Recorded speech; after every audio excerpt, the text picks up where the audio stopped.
কথাবার্তা কোন জানা ভিডিও এডিট করুন জানা কি একটা অবস্থা আজকে 3 দিন ধরে যে নামছে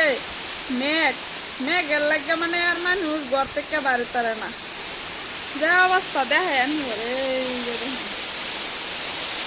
একতালে মেঘ করতেছে একেবারে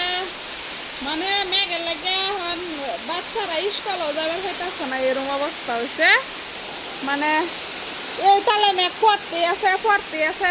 আছে কমও নাই বেশিও নাই কমতেও না আমার মনে কয়টা বোধ আজকে 15 দিনের লাগে বোধ নামছে মেঘটা একটু কমেও না কিচ্ছুই না মেঘের মধ্যে ভিজে ভিজে কাম করলাম করে হেরা আবার গুছু করে আইলাম মেঘের লাগে রাও বালা মতন ক্লিয়ার আয় না ভিডিও বানাইলো আরো বানাইছি বানাই হেরা কাটতে দিচ্ছি ক্লিয়ারও না কি করাম এরম অবস্থা মানুষের তো ধান ফসতাছে মাকই ফসতাছে একদম একটা খারাপ অবস্থা চলতেছে